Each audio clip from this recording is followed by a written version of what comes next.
El siguiente programa es una producción independiente. Las opiniones, comentarios y expresiones del mismo no representan necesariamente las políticas institucionales de Doral Voice ni de sus patrocinadores.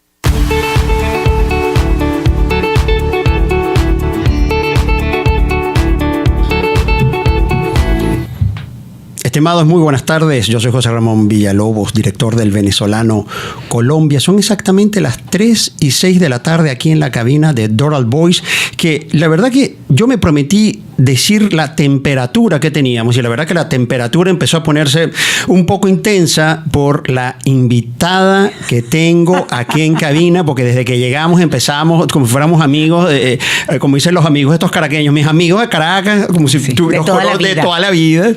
La verdad que ya mi amigo también, Fabricio Evans, ha hecho pública la imagen. Hoy me está acompañando la talentosísima María Alejandra Requena, talentosa mujer venezolana, una mujer de luz, una luchadora, guapísima. Además, yo la veía siempre por CNN en Radio Caracas, pero la verdad la estoy viendo aquí y, señores, es una cosa. Y la verdad, María Ale, que ya se está riendo, ya le voy a dar la bienvenida para que ustedes la escuchen. Me ha traído el libro que escribió, que se llama Elijo ser feliz, que sobre eso prometo que vamos a conversar en la última media hora del programa, porque vamos a hablar una hora, Mariale. Así que nada, bienvenida, Mariale, por favor, bienvenida. José Ramón, mil gracias, Doral Voice, que además me encanta estar acá. No lo conocía, es la primera vez. ¿Viste? Espero que no sea la última. Me da ese feeling, no solamente de muy buena vibra, la gente que está acá, sino también, sabes, que me recuerda un poco precisamente cuando trabajaba en CNN Noticias, veo los monitores con los distintos noticieros, canales de televisión, y me encanta porque evidentemente están muy atentos a lo que pasa el día a día. Y te agradezco un montón la invitación el día de hoy. La verdad que nosotros ya habíamos conversado y la verdad yo voy a decir todo, María, le voy a decir todo. Con confianza. Yo de pronto digo, veo las imágenes de María Alejandra Requena presentando su libro Elijo ser feliz en Bogotá. Como saben muy bien, yo vivo entre Miami y Bogotá, y de pronto yo digo, ¿cómo llegó a Mariale? Y yo dije, ¿Cómo llegaste? Mira, ¿sabes cómo fue? Y yo agarro nada, porque Luciano se digna responderme los mensajes por Instagram. Bueno, para los que no lo saben, Luciano es mi esposo. Luciano de Alessandro es el reconocido actor venezolano, colombiano, que vive entre Bogotá y Miami. Y justamente yo digo, nada, yo le voy a escribir a Luciano, por favor, hazme un puente con María Alejandra Requena, y de manera inmediata dice, claro, José, ya le escribo, y Mariale se hizo la luz, y aquí está, la invité y se vino. Segunda entrevista, déjame decirte, qué maravilla. Yo creo que esta promete con intensidad. Y además, ¿sabes por qué? Me llamó la atención, Mariale, porque vives en Doral. Yo decía, bueno, voy a invitar a Mariale, le voy a decir que salga de su casa desde las 12 del mediodía, porque ella debe vivir por allá en Brickell, detrás de Biscayne, y resulta que tú eres de Doral. De Doralzuela. ¡Qué maravilla! De Doralzuela. Desde que llegué a este país hace 13 años, nos mudamos a Doral, y te voy a decir sinceramente, lo estábamos comentando antes de comenzar el programa, cuando a veces bromeo con amigos, luego yo me voy a mi pueblo del Doral, mira que yo mi pueblo del Doral, yo sí quiero mi pueblo. A mí me encanta la gastronomía, me encanta la gente, y de verdad que se siente uno en casa. ¿Viste? Entonces, ¿cómo no vivir acá? ¿Y tus amigos en Miami qué te dicen? Porque mis amigos en Miami ya sabes que me dicen, bueno, José, bueno, tú... en Doral. En Doral, ir para el Doral. Mira, te voy a decir una cosa. El otro día invitamos a unos amigos que vive uno en North Miami Beach y el otro sí vive en Mid Miami Beach aproximadamente. Viven en unas casas bellísimas, espectaculares. Y había una amiga, la fueron a buscar al aeropuerto, le dijimos, vamos a comer en el Doral. Y los invitamos a comer en un restaurante acá. No te puedo explicar. Ellos alucinaban con ese restaurante. Cada vez que los vemos nos dicen, ¿cuándo volvemos? Qué bueno, de verdad. Estuve a punto de pedir Uber Eats. ¿Queda en el Doral? Y queda en el Doral. ¿Viste? ¿Estás viendo? No, bueno, se come muy rico. Hasta nosotros vivimos en el Doral. Además, ¿qué más podemos pedir? Mira, ¿y qué te gusta del Doral? Además de esto, la ciudad, los parques, tus hijos, ¿cómo viven en el Doral, por ejemplo? Mira, con Andrés y Miranda, pero sobre todo con Andrés, pasó algo muy bonito cuando llegamos a Estados Unidos a vivir en 2010. En Venezuela, por supuesto, él no podía salir a montar bicicleta en la calle. No se podía nada. Nadie podía hacerlo en ese momento. Esa era otra época donde sí se le podían hacer esas cosas. Así que cuando llegamos acá, recuerdo que mi hijo en un momento, yo le digo, pero bueno, sal y dar una vuelta con la bicicleta. Me dice, ya va, ma, yo puedo salir con la bicicleta aquí, puedo darle la vuelta hacia la cuadra. Y yo, sí, pero seguro. Claro, en Venezuela, para que él montara bicicleta, tenemos que montar la bicicleta en un carro. Un operativo para logístico. Irnos a un club, exactamente, o a un lugar específico para montar bicicleta. Entonces, esas eran de las cosas que yo dije, se siente uno realmente bien, te hace sentir como debería sentirte, te sientes a salvo, te sientes seguro. Y yo creo que eso es parte fundamental de lo que hasta ahora, además, está cerca del aeropuerto y cerca de todos los canales de televisión. Es cierto. Eso de 10 minutos del aeropuerto que tenemos nosotros aquí en el Doral, los parques, Mariale, tú sabes que yo vivo muy cerca del Doral Legacy Park. Ah, claro. Eso es parque precioso, maravilloso, las opciones que tiene. De hecho, he ido a trabajar allí porque tiene unos espacios, bueno, a veces con el calorcito un poco intenso, pero te digo, me parece un espacio muy para aprovechar en familia, para ir a estudiar y además... Tiene parques muy bonitos. Mi hijo jugaba béisbol desde los 7 años en uno de los parques del Doral y se hacían los torneos de béisbol y te digo, lo disfrutábamos muchísimo. De verdad maravilla. Que es eso que uno quizás ve como del sueño americano y en parte sí, porque son los hijos compartiendo, tienen actividades deportivas en los distintos parques, bien sea fútbol, bien sea béisbol, como en mi caso el fútbol americano también. ¿A fútbol americano también? También, en el Meadow Park, si no me equivoco, es donde está el equipo de fútbol americano de chiquititos y son una belleza. Mariale, ¿y disfrutas la ciudad, por ejemplo? Bueno, ya me mencionabas los restaurantes, ¿no? Que la verdad que la gastronomía del Doral se las trae. Se las trae. Y somos muchos venezolanos, pero tú sabes que yo voy a hacer un trabajo porque yo creo que no somos tantos venezolanos como creemos. Yo creo que los venezolanos... No, yo sé. Yo lo sé. Pero mira, me encuentro también muchos colombianos. Claro, y hay brasileros también. El día de las elecciones, que me tocó cubrir las elecciones en noviembre, el 18, y de pronto estoy en un centro de votación y para mi sorpresa me encontré portugueses, brasileños, españoles, colombianos, peruanos, y yo digo, mira esto, una comunidad grande. La verdad que entonces tenemos cubanos, bueno, sin duda, por supuesto. La verdad, bueno, y eso a mí me complace también compartir con venezolanos. La verdad que a mí me gusta. Hay unos venezolanos que salen y dicen, bueno, a mí sí me gusta compartir con venezolanos. Eso, mira, depende de cada quien. A mí también, sí, claro. Si no viviera en el Doral. Por eso, es un criterio.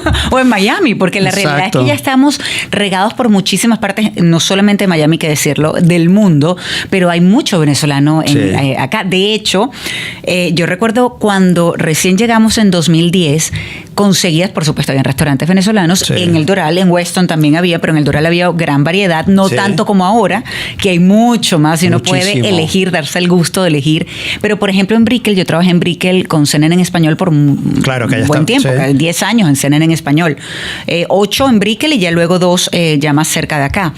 Y allá comenzaba a conseguir yo también entonces el queso de mano, el queso guayanés, la nata, los tequeños, y decía, bueno, qué maravilla. Repita la ya cosa. Está en Brickell, está. Mira, que de hecho hace minutos te entregué un quesillo. Pero espérate, ya va. Eso es en la nevera. Te estoy hablando en un supermercado, lo que te estoy diciendo, porque por supuesto los restaurantes, nevera. En los restaurantes venezolanos de distintas partes de Miami puedes conseguir todo esto. Sí, y Colombia, porque además tú sabes que nosotros también tenemos una consigna también, porque estamos muy venezolanizados. Entonces vamos a abrirnos un poco, y a mí me gusta, porque en tu caso, por ejemplo, también has tenido una conexión con el público de Colombia, con los colombianos, ¿verdad? Totalmente. ¿Qué me dices de Colombia, Mariale? Me encanta Colombia. Sí, ¿verdad? Sabes que yo fui hace muchos años a Colombia, fui en 2 o 3 oportunidades. Es más, recuerdo que la primera vez que fui, yo trabajaba para Radio Caracas Televisión y había una telenovela que fue muy, muy famosa, que se llamaba Pedro el Escamoso. Sí, Miguel Baroni, el protagonista. Por supuesto. Y fui a entrevistarlo a Bogotá y me encantó la ciudad. La primera vez que ibas a Bogotá. En aquel momento, hace muchos años, era la primera vez. Ajá. Luego fui por una campaña, un comercial que tuve que hacer allá y unas fotos.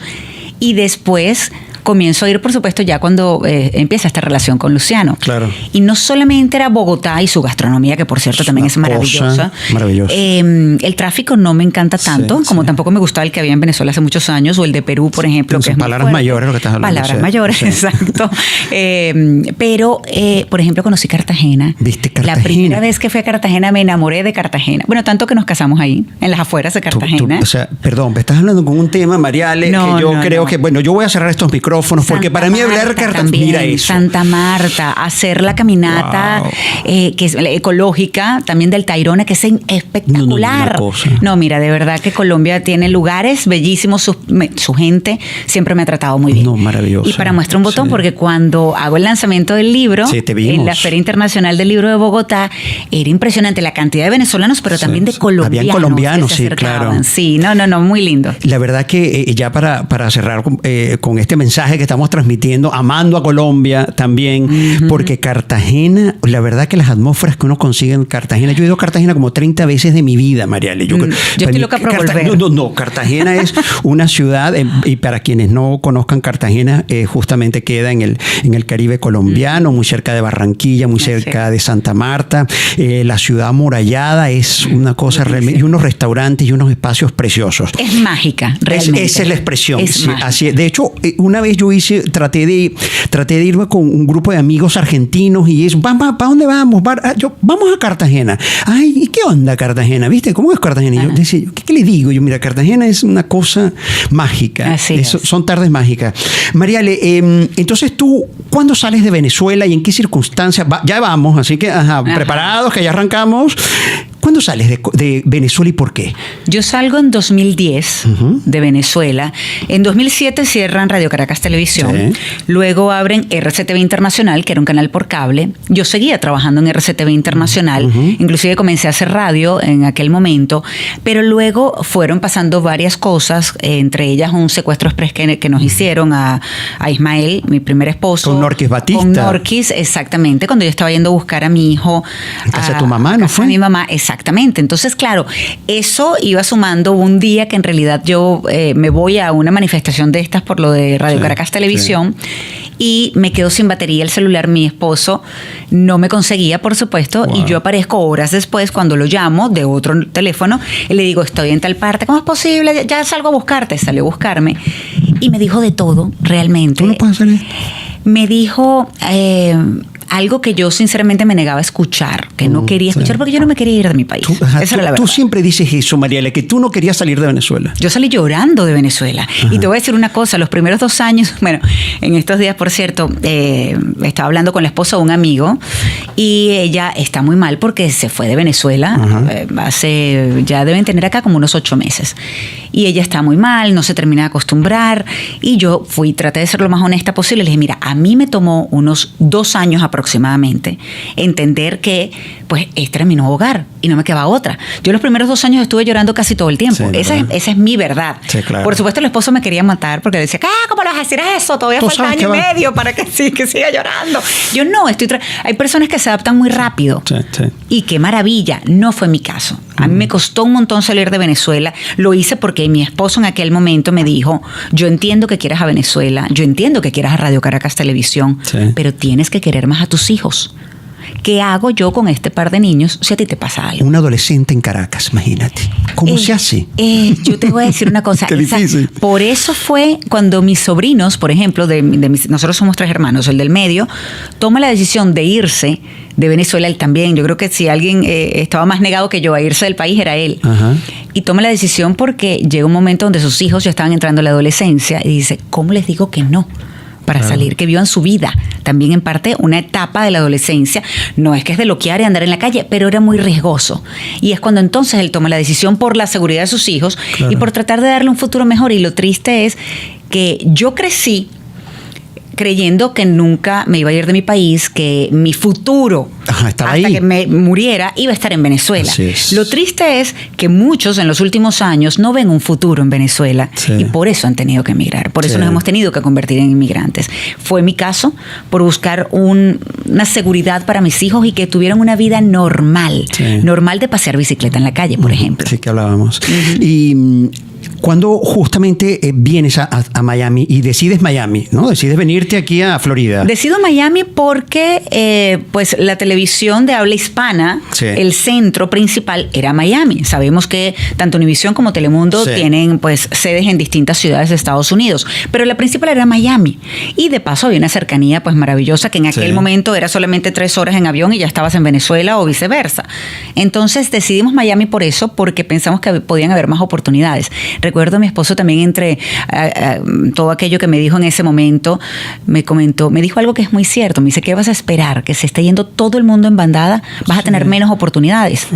Aprovecho ahorita, vamos a ver, a lo mejor, y de hecho fue tanto así que yo cuando llego a Miami a sellar mi visa, la del talento, toco puertas en Telemundo, toco puertas en Univisión con mi demo como cualquier otra persona. Eso iba a preguntarte, Mariale, porque yo te escuché diciendo esto en un programa hace poco y la gente tiene la percepción de que, bueno, en tu caso tú, bueno, vienes Río Caracas, chévere, rubia de ojos verdes, entonces, no, papi, no, eso no es así. Yo fui a tocar puertas aquí está mi demo. ¿Dónde puedo dejar mi demo? ¿Con quién puedo hablar? Así. No, déjamelo por aquí, que pues por supuesto, pásalo aquí, ponlo aquí. Exactamente, eso terminaba lleno de polvo o en la basura seguro, en el basurero. Y fue así. Lo que pasa es que, claro, con Nelson Bustamante, quien pues gran amigo, trabajamos juntos por muchos años, él me dice un día, acompáñame a América TV, donde él trabajaba. Y allí conozco a un productor que se llama Miguel Ferro. Miguel Ferro, estábamos en los días justamente cuando yo estuve en Miami, esos días para sellar mi visa, eran los días en donde se cumplía un año más el cierre de Radio Caracas. Y me dice, vámonos, te voy a meter de una vez en un programa y no sé qué, ¿estás lista? Y yo, sí, bueno, vamos. Me metí en un programa, pero de invitada ese día. Y luego él me recomienda con un muy amigo de él, que se llama José Pérez, que en ese momento estaba entrando en Mega TV para la gerencia. Para ocuparse de Mega TV. Me dice, ¿tú crees que te puedas quedar para que te reúnas con él? Yo me iba el domingo y José llegaba el martes, si no me equivoco. Entonces me tuve que quedar unos días más, me senté a hablar con él. El programa que me estaban planteando en ese momento no era lo que yo quería hacer, nunca había hecho un programa de chismes. Porque era como de farándula, de chisme, echando chisme. Sí, porque de farándula pues hay como... Sí, es verdad. Hay manera de contar la farándula. Hay maneras, exacto. Pero cuando ya hay momentos donde puede ser este chisme malintencionado, inclusive con amarillismo, la cosa. No quiero decir que todo el programa era así, pero sí, el core del programa era eso. Entonces yo no me sentía cómoda. Sin embargo, era la forma de entrar a la televisión aquí, aunque fuese un canal local, y demostrar lo que sabía. Porque si yo no me daban esa plataforma para demostrar lo que sabía, claro, ¿Cómo hacerlo? Fue una oportunidad. La famosa, te llegó una oportunidad. Me llegó una oportunidad y la supe aprovechar. Porque créeme, y se lo comenté en esa entrevista anterior, muchos me criticaron y yo sencillamente seguí adelante. Yo dije, esta es la manera de entrar aquí, que me conozcan, demostrar lo que he aprendido en todos estos años e ir abriendo puertas, porque esa es la verdad. Uno necesita, mira, que me abran la puerta, que yo después demuestro lo que soy. Mariale, ¿y eso te funcionó? ¿Cómo llegas a CNN? ¿Cómo llegas a CNN? Fíjate que un productor de ahí, de Mega TV, empezó a darse cuenta de mi trabajo. Y de cómo lo llevaba, y la parte profesional también, la ética, el respeto, que yo siempre, de verdad que yo eso es algo que he hecho toda mi vida. Como tu forma, ¿no? Es Mariale, mi forma. es tu forma, sí. Y además soy el tipo de persona en televisión, que no siempre se consigue. A mí me gusta trabajar en equipo. Sí. Y cuando es el éxito mío del programa, porque llaman el programa de María Alejandra Requena, Panorama Mundial, le va buenísimo en números. No era yo, es un equipo. Es un equipo que hace ese éxito, no solamente soy yo. Entonces, claro, él fue dándose cuenta de mi trabajo y es quien me recomienda a CNN en español, que en ese momento estaban lanzando una plataforma, un canal aparte, era como un experimento que se llamaba CNN Latino.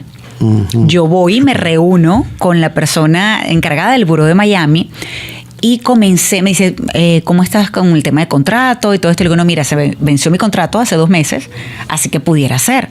Bueno, ¿y estarías dispuesta a hacer esto, a hacer un poco la transición? Ya yo venía haciendo la transición de entretenimiento a noticias en Mega TV. Porque luego este programa de chisme me pasaron a otro. A noticias. A noticias, exactamente. Pero tu formación académica, ¿cuál es, Mariale? Mi formación académica, en realidad, fíjate, cuando yo se lo comentaba a Juancito también en esa entrevista en Desde Cero, yo lo único que yo sabía que quería hacer cuando estaba pequeña era estudiar inglés. Sí, yo lo Entonces, sé. yo termino bachillerato, secundaria, y le digo a mi papá, me quiero ir a estudiar inglés, y me dice que no. Tú le dijiste, sí. Entonces me dice, tienes que darme primero un título y luego te puedes ir a estudiar. Y yo busqué la carrera que fuese más corta o de las más cortas, no porque era algo que me llamaba la atención. Sí me llamaba la atención porque, por ejemplo, me gustaba Derecho también en su momento. Mi papá es abogado, pero yo decía, son 5 años. Yo me quiero ir ya a estudiar a Estados Unidos. ¿Qué más me gusta? Entonces empecé como a darle la vuelta y había publicidad. Había una opción de estudiar publicidad en el Instituto de Nuevas Profesiones. Claro. Estudio en el Nuevas Profesiones. Saco mi título. Es más, te puedo decir una cosa. Yo ni siquiera fui a la graduación. Yo busqué mi título por la oficina después, mucho tiempo después, porque en lo que yo terminé clases, al día siguiente me estaba montando un avión para irme a Estados Unidos. O sea que tu apuesta era mi apuesta era a estudiar inglés. Yo hice en aquel momento locución en la Universidad Central de Venezuela, cuando se estudiaba y se presentaba el examen allí también. Recuerdo. Lo hice allí. Durante ese tiempo que estaba estudiando, hice muchos cursos en el IESA también. Y de hecho, cuando me voy a estudiar a Estados Unidos, en lo que tengo ya un inglés medianamente que me podía defender, comienzo a estudiar en el college donde yo estaba estudiando, por supuesto clases de inglés, pero en este college también uno podía tomar clases de relaciones públicas, de mercadeo, y comienzo a tomar esos cursos también. Porque yo creía que todo lo que yo pudiera hacer para prepararme en paralelo a lo que estaba haciendo, lo tenía que aprovechar. Y además un inciso en eso, la gente cree que de pronto tú, desde niña, yo voy a salir en televisión, y tú, no. Nunca. Mujer de medios, no te lo habías estimado. Jamás. Y te voy a decir una cosa, ni trabajar en la televisión y mucho menos trabajar en noticias. Claro. Y amé trabajar en noticias. ¿Así te gustó, Mariale? Me encantó trabajar en noticias a pesar del exigente, naturalmente. Exigente, y es todo un reto. Sí. Además, yo venía de entretenimiento. Soy una persona que de por sí, por naturaleza, me gusta sonreír. Sí. Y en noticias normalmente, tú sabes que eso es lo que menos se hace, por supuesto, porque la mayoría de las noticias son negativas. Sin embargo, yo trataba de hacerlo de forma muy natural y dependiendo de las entrevistas, dependiendo de lo que estuviera pasando, reaccionaba como María Alejandra estuviera reaccionando en su casa. Y lo mismo, pues, por supuesto, me imaginaba que el público pudiera estar reaccionando así. Pero fue un trabajo que disfruté tanto porque me gusta el tema de la preparación. Sí. De cuando voy a tener una entrevista, déjame prepararme al máximo, buscar todos los ángulos. El personaje, qué dijo, ¿verdad? Ajá, entonces, claro, fue algo que disfruté mucho, inclusive cuando me toca el reto de Panorama Mundial. Cuando se fue Patricia Yaniot. Que se fue Patricia Yaniot, estuvo un tiempo sin anchor, sin presentador. Sí. Estuvieron rotando varios hasta que me dicen, María Alejandra, queremos hablar contigo porque queremos que tú hagas Panorama Mundial. Y yo. ¿What? Yo venía a hacer Café CNN por muchos años. Me gustó mucho, las madrugadas no son fáciles. A las 3 de la mañana me despertaba todos los días. Entonces, no, de verdad que era muy difícil, pero disfrutaba mucho el programa. Y trabajar con Alejandro Orá y previamente con otros presentadores también. Cuando me ofrecen esto de Panorama Mundial, eran temas ya, es verdad, los principales de Latinoamérica, pero yo hablaba del Medio Oriente, hablaba de Asia, hablaba, por supuesto, Rusia, luego más recientemente Ucrania, pero Corea del Norte, Corea Medio Oriente, del Sur, que vamos a decir. Siria, Israel, los palestinos, ¿sabes? Irán, no, mira, tanto, y no sabes lo que me encantó. Me gustaba, por ejemplo... Qué interesante saber eso, que disfrutabas eso. Muchísimo, y disfrutaba, bueno, de hablar, por ejemplo, cuando en España, y lo de Cataluña, cuando Puigdemont y todo lo que sucedió, y luego, por supuesto, el Brexit, y llevar... Era de las que, y soy todavía, pero en ese momento me gustaba leer mucho y tratar de hacerlo más, no lo sé, quizás que se entendiera lo mejor posible para nuestro público, temas que no son siempre fáciles. Y además, Mariale, tú lo decías en esa entrevista, que ahí fue donde te pillé todo lo que se de ti, bueno, ya yo sabía cosas de la bolsa entrevista, me la completica, y tú decías ahí que me gustó mucho, y lo volviste a mencionar ahorita, que es prepararse. Sí. Eso me gustó, porque tú decías, lo dijiste con mucha claridad, y me lo estás diciendo ahorita, es que, bueno, primero es un compromiso, naturalmente, no es que tú te sientas aquí, y yo voy a tener a Mariale, además que ya yo la había entrevistado, veo sus redes, yo me vi programado, entonces estabas para ver qué otro costado, además del libro, que ya vamos a ir para allá, pero la verdad que es eso, me gustaba, tú decías, hasta para improvisar hay que prepararse. Totalmente. Porque, bueno, esta catirita, no sé qué, a lo mejor todo está teleprompter. ¿Viste lo que te dijo la compañera aquella vez? Yo la quería matar. ¿Qué fue lo que te dijo? Yo estaba moderando un foro con José Levi, periodista de CNN en español por 20 años. Maestro. En aquel momento eran 30, mentira, cuando estaba cumpliendo años de carrera en CNN en español. Y estaba Oppenheimer, estaban otros periodistas de Univisión, de Telemundo, había personas que estaban, pero imagínate, que de muchísima trayectoria y mucho talento, mucho conocimiento. Yo estaba moderando este foro sobre Siria, precisamente en aquel momento era el tema de ISIS, Siria, Bashar al-Assad, todo lo que estaba pasando, por supuesto las Naciones Unidas y todo el clima también político internacional alrededor de esto. Y cuando termina el foro, y de verdad que fue algo que disfrutamos mucho, creo que todos los que estábamos allí, esta se acerca y delante de un grupo de personas. Una compañera de trabajo. Sí, delante de un grupo de personas, me dice, ay, Mariale, pero yo pensé que tú lo que hacías era leer prompter, pero sí sabes. Y yo, ok. Yo, ¿what? Tengo años ya en CNN en español. Creo que he demostrado este punto que yo, además que cualquiera que trabaja en CNN en español, vamos a estar claros también, o a comentarle algo a las personas que quizás no saben. Los que trabajan en CNN en español tienen que realmente hacer el trabajo. No es que tienes a otras personas trabajando por ti, escribiendo todo. Y haciendo preguntas. No. De hecho, las preguntas o entrevistas, cuando son bien a personajes complicados o que pueden ser conflictivos, que pueden traer cola, que son, pero con pinzas, hay que llevar todas esas preguntas y lo que se va a decir. Eso pasa por una revisión de otras personas. Uno le escribe. Las preguntas. Uno les escribe, pero eso pasa por revisión de otras personas porque son temas a personajes muchas veces difíciles. Por ejemplo, los que vamos a hacer a presidentes, a expresidentes, dependiendo del expresidente, por supuesto, cuando hay problemas. Cuando yo entrevisté, por ejemplo, al expresidente Ricardo Martinelli, había un tema también de una acusación en aquel momento en Panamá, estaba en Estados Unidos, fue antes de la detención. Entonces, todo eso hubo que revisarlo. Tenemos, es verdad, un equipo de escritores que ayudan, porque, por ejemplo, mi programa Panorama Mundial era Hard News y era un noticiero, era una pregunta tras otra. Era de lunes a viernes, María. Era una noticia tras otra. Sí, de lunes a viernes. Y yo, por ejemplo, en el primer segmento nada más, yo podía tener, dependiendo del día, pero yo podía tener 15, 20 noticias en el primer segmento. De 5. Entonces son muchas noticias, evidentemente. Había un equipo con el que nos compartíamos la labor de escribir, pero yo tenía que escribir, preparar mis entrevistas y leer todo lo que iba al programa, porque yo tenía que estar preparada por si se iba el prompter, por ejemplo. ¿Qué hacía? La mejor manera de improvisar es estar preparada. Con una noticia. Pero además que es tan delicado, porque cuando es una noticia, cuando tienes que dar cifras específicas, entonces yo trataba, si se iba el prompter, yo tenía siempre mi computadora al lado. Me estoy angustiando, Mariale, me estoy angustiando. Mira, no te creas, de verdad que hubo momentos muy estresantes al aire por mucho tiempo. Lamentablemente se repetían en algunas ocasiones, sobre todo cuando nos mudamos a la nueva sede, los problemas con el prompter fueron espantosos, pero lo importante era que el público no se daba cuenta. Claro. Y eso es el estar preparado, el poder improvisar realmente sin que se note que hay un problema. O sea, que tú salías al aire en Panorama Mundial y ya tenías un poco de horas trabajando, que uno cree, no, se prende la cámara y yo salgo. No, desde la mañana. Desde la mañana. Desde la mañana uno está revisando las noticias, teniendo las reuniones de producción, preparando las entrevistas, escribiendo. Y además que me gusta mucho, por lo menos mi equipo, y yo siempre halago mi equipo de Panorama Mundial, porque trabajamos en eso, en equipo.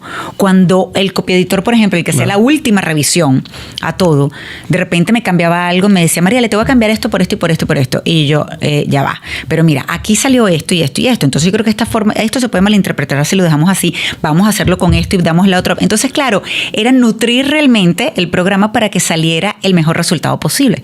Era un programa que se hacía en equipo. Sí, y además en vivo, ¿no? Sí, todos los días me encantaba. Sí, te gustaba. De 8 a 9 de la noche. Era duro. Y la concentración, Mariale, porque viste que hay que tener primero, estrategias de memorización. Sí. La cifra, el nombre. ¿Sabes? Me pasa a mí, pero yo tengo que estar anotando. Bueno, ya contigo. No, yo también anotaba. ¿Verdad? Pedro Pérez, porque yo te puedo decir Jairo, Javier. No, yo también anotaba. Créeme, yo también anotaba por si acaso. Y además iba pendiente con la computadora de ir bajando los renglones. Claro, mira, ahí te tenemos. En Panorama Mundial. Exactamente. Nuestro amigo Fabricio nos está justamente compartiendo imágenes de María Alejandra Requena. María Alejandra, la verdad que ya tenemos la primera hora del programa. Yo voy a hacer un break porque la verdad que ha sido mucho. Mariale, para hacer una transición es mucho. Voy a hacer una transición. Anuncio ya aquí mi amigo Fabricio que voy a hacer unos cortes comerciales. Yo le voy a regalar a Mariale un Toronto que tengo por aquí. Aquí tenemos un Toronto. Que está. Siempre tengo en mi casa. Viste, ahí tienes. Entonces, mientras hacemos un corte comercial de 2 minuticos y empezamos a hablar del libro. Ahora sí, María Alejandra Requena nos presenta Elijo ser feliz. Una elección que hizo Mariale y nos va a contar justamente cómo eligió eso y cómo le funcionó esa elección. Ya venimos. En el mundo de hoy, los límites han quedado atrás. Las fronteras se difuminan y se abren nuevos horizontes. Cada día es una oportunidad para emprender y cambiar el mundo. Nosotros lo sabemos muy bien. Por eso te presentamos San Ignacio University, formación con enfoque global para el profesional innovador de hoy. Te invitamos a conocer nuestros programas educativos, donde podrás obtener un grado americano, con clases híbridas y online en inglés o español. ¿Estás listo para descubrir un nuevo mundo de oportunidades? Estudia en San Ignacio University.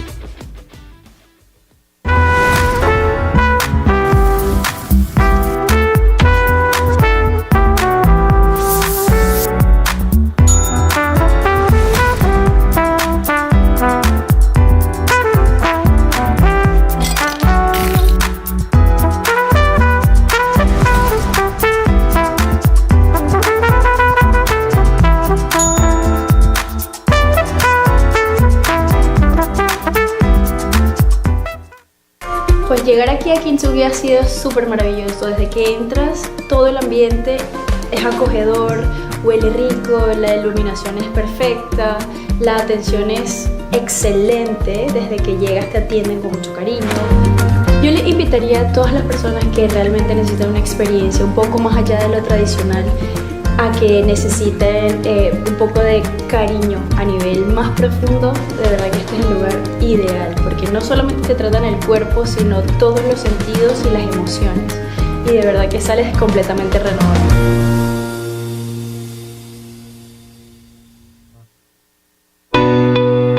Si hay algo que nos caracteriza en Doral es la buena comida y los grandes eventos. Por eso, impacta a tus invitados con Brunella Catering, donde encontrarás un menú variado y a muy buen precio. No te vas a equivocar. Llama a Brunella Catering al 786-329-2913 o búscalos en Instagram bajo @Brunella Catering. Ah, déjales dicho que te recomendaron de Doral Voice Community Radio.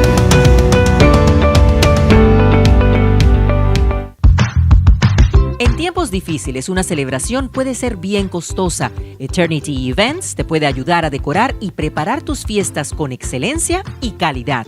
Llámate a Valentina al 786-991-3967 o búscalos en las redes sociales bajo Eternity Events para que puedas ver la calidad de los eventos que Eternity Events ofrece.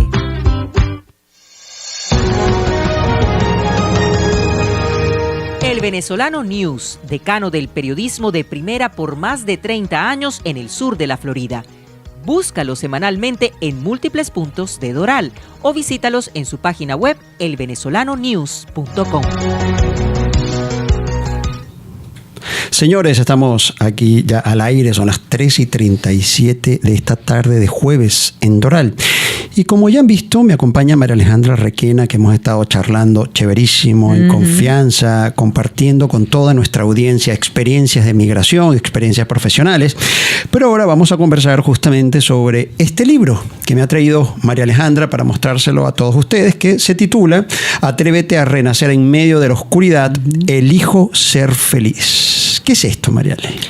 La felicidad es una elección, a pesar de los golpes que te pueda dar la vida, a pesar de los cambios.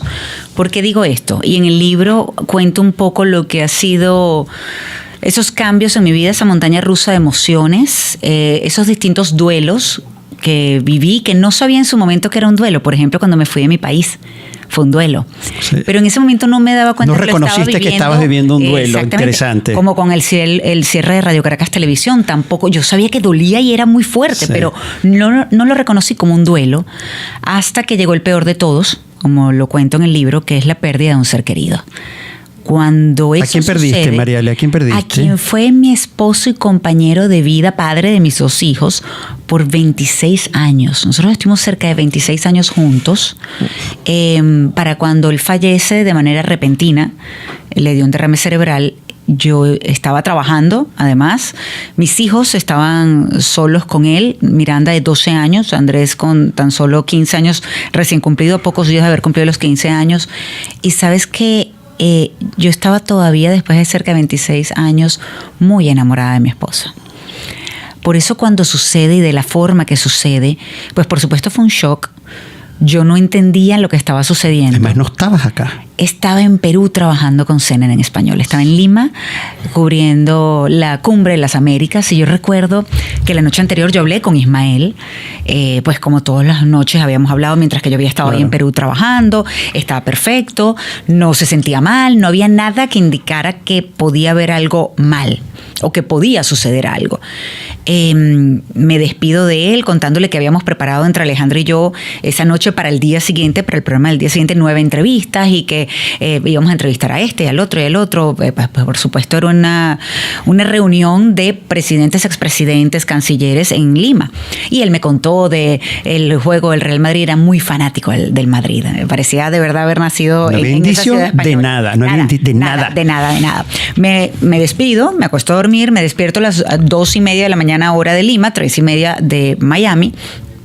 Veo el teléfono, veo el chat, él me mandó fueron otras cosas de lo del Real Madrid, porque en Café CNN había una sección, por supuesto, de deportes, y que probablemente íbamos a hablar de eso fue el mensaje, probablemente van a hablar de esto, así que mira, aquí tienes esto y tienes aquello, y no sé qué, ya bueno, chévere, lo vi, me reí, y nos vamos a la municipalidad, la plaza de la municipalidad, desde allí estábamos transmitiendo.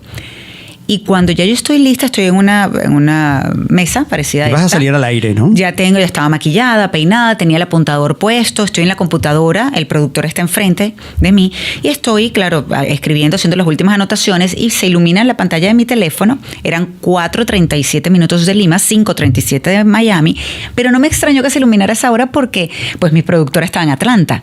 Entonces probablemente era la productora, pero claro, cuando me volteo, dice Miranda, mi hija, y me dijo, es muy temprano para ir al colegio. En lo que tomo el teléfono, pues estaba ese mensaje que decía, Pa se cayó. Lo ayudamos a sentarse y se vuelve a caer. Ya no la entendemos. Cuando yo inmediatamente, por supuesto, le escribo, le digo, dile a Andrés, llamen al 911, llamo a Andrés, no me contesta, llamo a Miranda me dice, Andrés está al teléfono con 911. Y le digo, ¿tú con quién estás? Y me dice, estoy con Pa. Y le digo, ellos le decían Pa. Uh-huh. Le digo, ok, voy a trancar un segundo, voy a llamar a tu tío, y esa es una de las bendiciones de tener por lo menos algo de familia cerca. Uh-huh. Mi hermano vive en el mismo Doral. Y lo llamé enseguida, él no me atiende mi cuñada, menos mal, porque claro, no eran eran ni las 5 de la mañana, eran las 5 y tanto de la mañana aquí, perdón. Y me atiende y le digo, por favor, vayan ya a la casa, a Ismael le pasó algo. Y Andrés y Miranda, los chamos, muy bien venezolano, por supuesto, le digo, los chamos están solos con él. Llamo enseguida a Miranda otra vez, ella me dice, sí, claro, cuñis, ya vamos para allá. Llamo a Miranda y le pregunto por su hermano, me dice, está el teléfono con Rescue, ya vienen en camino. Le digo, ¿tú qué estás haciendo? Me dice, estoy aquí con papi. Le digo, ok, bueno, vamos a rezar. Ella me dice, no puedo, mami, porque ella hasta ese momento rezaba con las manitos juntas. Y yo le digo, bueno, mejor porque me dice, estoy sosteniendo a Pa, no puedo. Le digo, mejor porque lo tienes entre tus brazos, vamos a rezar así. Y empezamos a rezar. Tú te podrás imaginar, yo estando a miles de kilómetros de distancia, uh-huh. Mis hijos solos, con uh-huh. su papá, con lo que estaba sucediendo. Y claro, orábamos, yo veía el cielo oscuro todavía de Lima. Y empiezo a escuchar un ruido extraño, como un ronquido raro, muy raro. Y Miranda empieza a decirme, no puedo, ma, no puedo. Y claro, yo estoy pensando que es que no puedo, no quería seguir rezando. Y de repente le escucho gritando y diciendo, he's kicking me, mom, I can't, no puedo, me está pateando, estaba teniendo otra convulsión. Claro. Te podrás imaginar, ¿no? Yo estando, mis hijos pasando por eso, solos. Claro. Es horrible. Sí, y ahí entiendes, de verdad, lo que es como te inunda una oscuridad espantosa, uh-huh. Una helpless, le dicen en inglés, que es cuando uh-huh. te sientes completamente indefenso, sin poder hacer nada más. O sea, fue todo. ¿Cómo hago? ¿Qué puedo hacer yo aquí ahora para ayudar? Por supuesto, el productor, que estaba enfrente mío, se había dado cuenta, ya se había percatado, porque yo me había parado enseguida y esto era yo caminando hacia un lado y hacia el otro, en lo que escucho, menos mal, porque ya se escuchaba, era mi hija llorando y gritando a distancia, había soltado el teléfono, escucho la voz de mi cuñada y de mi hermano, y como voces de alguien, digo, ya llegó Rescue, ya llegó mi cuñada, y por supuesto, lo que hice fue, empecé a quitarme todo, agarré cartera y pues salí corriendo al aeropuerto, al hotel, para irme al aeropuerto. A conseguir el primer vuelo, la desesperación. Ese vuelo, María. 12 horas me tomó llegar a Miami. Esto pasó a las 4:37 de la mañana, fue el mensaje de mi hija, y yo aterricé en Miami a las 5 de la tarde. Sin comunicación, esas 12 horas. Porque en ese momento no yo tuve comunicación hasta que estuve en el aeropuerto. Claro. Pero cuando me monté en el avión, que no recuerdo ahora, sinceramente, y me perdonan, pero creo que son 8 horas. Te podrás imaginar la desesperación. Sí. 8 horas y luego llegar acá y la cola de inmigración para poder salir y llegar a donde estaba Ismael. Y cuando llego a donde Ismael, finalmente estaba Andrés. Miranda no estaba, ella se había quedado en la casa con mi cuñada. Estaba mi hermano, por supuesto habían otras personas, amigos que ya sabían todo. Y llega luego el doctor y me dice, ¿usted es la esposa? Y le digo, sí. Me dice, bueno, yo quería saber cómo pasó todo. Y yo me tuve que voltear a ver a mi hijo. Dilo tú. Le dije, Andrés, ¿qué pasó? ¿Cómo fue todo? Yo no tenía ni idea. No tenía ni idea de lo que había pasado. Entonces fue muy duro enfrentar esos días, fue muy duro saber que al día siguiente tuve que hablar con mis hijos para decirles que había llegado la hora de despedirse de Pa. ¿Cómo le dices eso a tus hijos? ¿Cómo les haces entender de alguna manera que es el último momento que van a poder estar con Pa? Fue muy duro y todavía sigue siendo muy duro, recordando por supuesto esos momentos con mis hijos. De hecho, cuando yo estaba haciendo la última revisión del libro, antes de mandarlo a imprenta, yo estaba sentada en la parte de afuera de la casa y Luciano sale en un momento a decirme que iba a la calle y me dice, voy saliendo, y me ve y me dice, ¿estás bien? Claro, yo estaba llorando y le dije, sí, estoy bien, pero estoy en la parte de Andrés y Miranda. Y todo lo que tenga que ver con revivir aquel momento de dolor, pero sobre todo, como se los he dicho yo a ellos miles de veces, he dicho, yo diera la vida porque ellos no hubiesen tenido que pasar ese trauma, ese dolor tan grande, de la forma como vivieron las cosas. Pero es una imagen, es un momento, es un dolor que nunca, haga yo lo que haga, se va a borrar. Uno puede trabajar sobre eso, uno puede sanar en el dolor, pero es parte de tu vida. A mí cuando el otro día alguien me escribió por redes, me dice, claro, me volví a casar después de varios años, gracias a Dios, de verdad, Diosito me dio una nueva oportunidad, a pesar que yo tuve ese conflicto con la fe en su momento. Sí. Y esta persona me dice, bueno, yo sé que a ti ya se te olvidó tu ex esposo, y le puse, mira, uno no es mi ex esposo, porque yo entiendo que es difícil quizás para las personas el término. Para el otro, ¿no? Sí. Yo nunca me divorcié de Ismael. Él falleció, Dios tenía otros planes, él falleció, pero yo por eso hablo ahora y me costó entender eso también de mi primer esposo y mi segundo esposo. Yo no hablo de mi ex, porque yo tuve a Ismael como mi primer esposo y como mi primer amor. Es Ismael, digamos. Es que es parte de mi vida y siempre va a ser parte de mi vida. Entonces, la persona que piense que a mí se me olvidó, no existe, porque es que tú no olvidas a quien amaste. Eso no pasa. Y todas las personas que han perdido a alguien saben perfectamente de lo que estoy hablando. Pueden haber pasado años y tú sigues con ese dolor, esa persona está ahí. Ese es verdad, tú sanas, o en mi caso, yo logré sanar, gracias a Dios, luego de atravesar el dolor, y fue un trabajo muy duro que tuve que hacer en mí. Pero la realidad es que esa herida está ahí. Tú siempre lo vas a recordar, siempre va a ser parte de tu vida. Eso justamente lo conversábamos, María. La verdad que te agradezco pues la confianza de poder compartir que es muy sentido lo que me estás contando. Y eso es parte de tu historia. Sí. Eso es lo que tú lo decías y lo dicen justamente los terapeutas, pero eso es parte de tu historia. Así es. Ahora, ¿qué haces a partir, te lo decía antes de salir al aire, qué haces con ese dolor?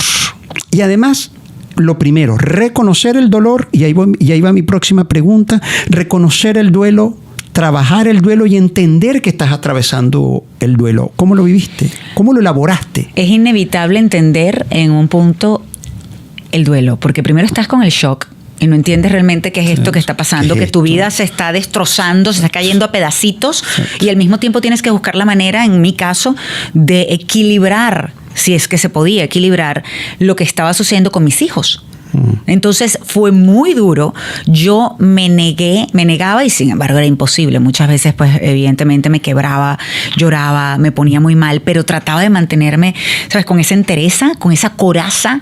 De hecho, en el libro yo lo comento, digo, yo construí un muro a mi alrededor para protegerme, y luego entendí que realmente ese muro no tenía sentido, porque no era para protegerme de alguna fuerza externa, de algo que me fuera a pasar. La peor parte de mi vida en ese momento estaba dentro. Estaba dentro de esos muros. Era ese dolor, esa oscuridad que te ala y que te destroza en millones de pedazos. Entonces, cuando ya llegué al punto donde me di cuenta, después de 1 año y medio aproximadamente, pues tenía esos ups and downs, había días un poco mejor que otros, siempre con el dolor. Trabajando a veces con me 2 derrumbaba, hijos, ¿no? Trabajando con 2 hijos, pagando cuentas, ocupándose de toda la parte legal, que es espantosa también. Espantosa. Sumado al dolor, tienes que lidiar con todo esto. La cosa administrativa en ese contexto. No. Eso es espantoso. Eso es horrible. Pero me tocaba seguir. Pero llegó un punto donde yo sí dije, yo no puedo seguir viviendo desde el dolor, desde la tristeza. Yo no dormía, y no es que he dormido muy bien toda mi vida, pero la verdad, cuando uno pierde esa paz, estás lleno de incertidumbre, de no sabes. A ver, en aquel momento yo creo que la única certeza que yo tenía era que iba a seguir viviendo desde el dolor. Y ahí fue cuando confronté inclusive esa cabeza que me saboteaba y me decía, no puedo. Y yo, ¿sabes? Llegó un momento donde le decía, sí puedo y sí voy a estar mejor. Mi hija cada vez que me veía muy mal me decía, ¿Are you okay? ¿Estás bien? Y yo le decía, no, pero voy a estar bien. Entonces traté de convencerme desde un principio y hacer varias cosas. Me obligaba mucho y fui utilizando pequeñas herramientas y otras un poco más grandes para recordarme que sí podía salir de allí. Pero entendí también que la única forma de sanar por completo y recuperar la paz era atravesando el dolor. Y tuve que hacer ese trabajo. A eso iba justamente, Mariale, porque yo a veces cuando escucho a algunos psicólogos me dicen que hay en la cultura, sobre todo los hispanos, una sobrevaloración del estar bien, ¿no? Una sobrevaloración que todo está chévere, todo está cool, y no es así. Y lo sabemos, en nuestra intimidad sabemos que no todo está del todo bien, y entonces pareciera que no hay como permiso a llorar, no hay permiso a abrirse un espacio de saberse en la oscuridad, que no es poca cosa, saberse que estás en la oscuridad, identificarlo, que estás atravesando un duelo, y vivirlo, ¿cierto? Como en tu caso yo te he escuchado decir, incluso cuando te entrevisté para El Venezolano, que decías que había momentos de llanto, que era una energía que tú tenías, incluso ni sabías qué decir que tenías, era un dolor, era dolor. Mira, yo con todos los duelos anteriores que había sentido en mi vida, nunca había sentido algo tan espantoso como el dolor de perder a un ser querido. Tan grande como el de Ismael, porque yo había perdido a mi abuela y a mi abuelo, y es verdad, pero quizás era otra cosa. Pero esto es imposible de describir. Comparable con... A menos que otra persona haya pasado por esto y pueda entender que ese hueco en el pecho, eso que te ala a la oscuridad más profunda, es espantoso. Yo recuerdo hubo un episodio un día, Andrés no estaba, yo lo había llevado a un campamento de béisbol en República Dominicana, por cierto. Miranda estaba en su campamento con la llanada, si no me equivoco, estaba en esa época. Y pues claro, no tenía tampoco como que ese extra del por qué seguir adelante. Ojo, luego me di cuenta que ese por qué seguir adelante tenía que empezar por mí. Yo era la que tenía que salir adelante por mí también, no solamente por mis hijos. Exacto. Ellos, por supuesto, que son una razón más que suficiente, pero era por mí también. Y yo caí en una oscuridad tan espantosa durante día y medio, casi 2 días, de hecho, donde de verdad no quería saber de la vida. No quería saber de nada. Y llegó un punto donde dije, no, yo no puedo seguir así. Ese fue el punto de quiebre. ¿Hiciste como un clic ahí? Ese fue el clic para comenzar a trabajar en mí y no hacer solo por mis hijos, sino para comenzar a trabajar en mí, a iniciar ese trabajo de sanar desde acá, porque me di cuenta también que si yo no sanaba, hasta el amor que yo le iba a dar a mis hijos iba a estar contaminado de ese dolor, de esa rabia, porque uno pasa por un momento de rabia también, por episodios de rabia porque no entiendes la injusticia que te está sucediendo y que sucedió con tus hijos. ¿Y quién te ayudó para salir de esa oscuridad? Yo sé que había algo en ti, primero una decisión interna, con lo que tú me estás narrando ahorita. Bueno, no, yo de esto tengo que salir. Me obligué a mucho, a cosas que no quería hacer, pero las intentaba, al menos a ver si ayudaba. Mis hijos. ¿Psicólogos? ¿Una terapia? Con mis hijos sí, fíjate, pero yo no quería ir a terapia. Sí, yo que tenías una resistencia a eso, te escuché. Resistencia a ir a terapia estúpida, porque ahora que lo veo, herramienta y digo, Dios mío, ¿cómo yo no busqué ayuda desde un principio? Lo hice con mis hijos, pero yo no.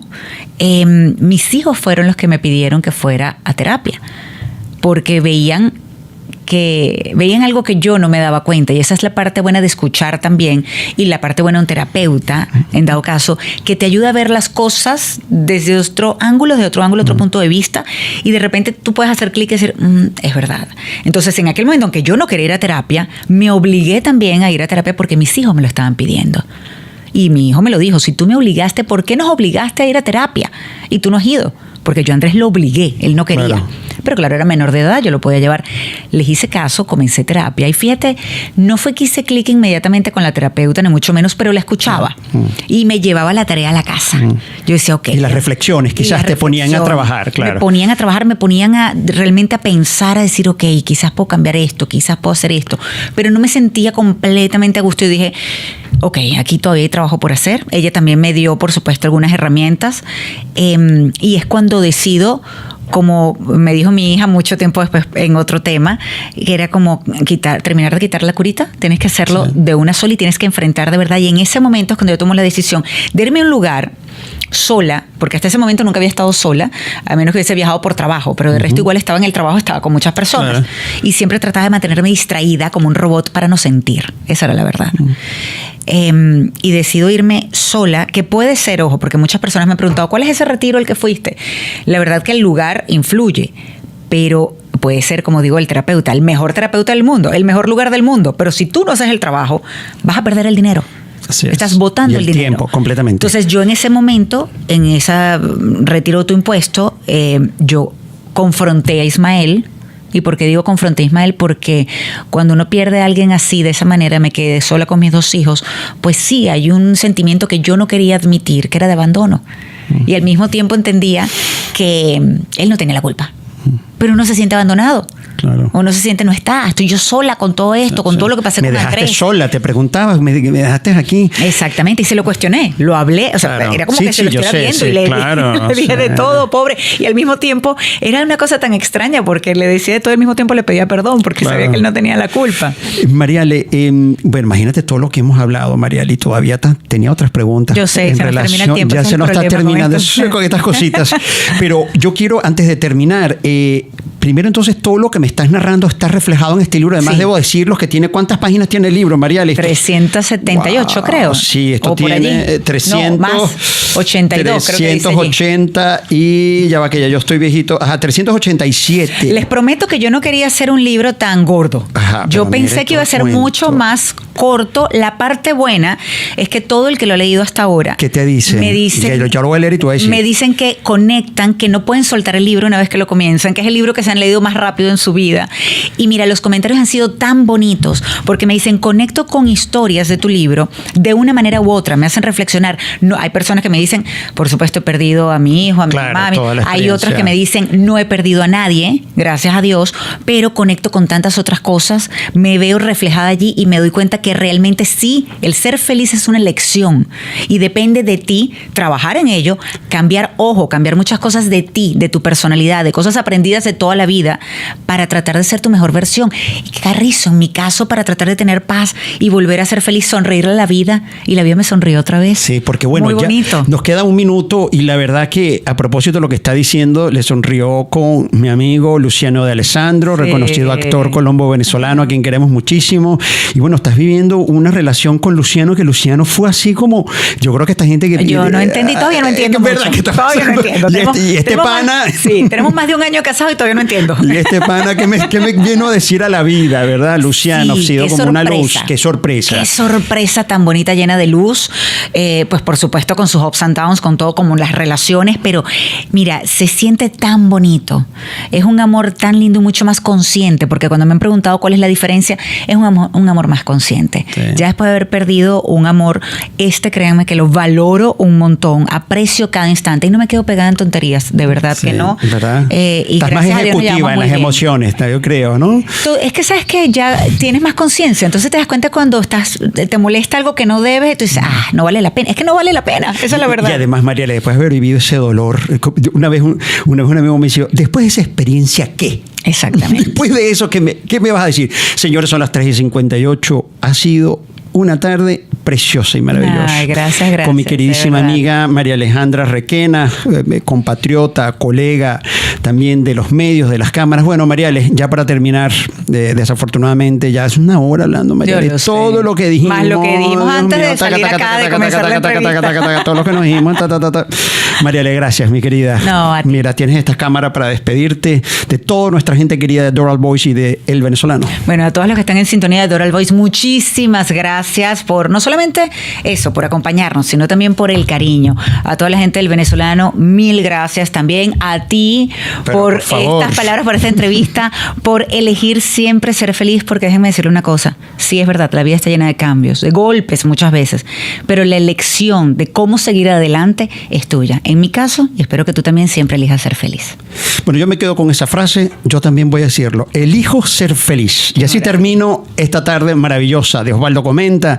Gracias al Master Control, a Fabricio Evans. Gracias. ¿Viste lo que ha sido esta entrevista? Fabricio. ¿Te gustó?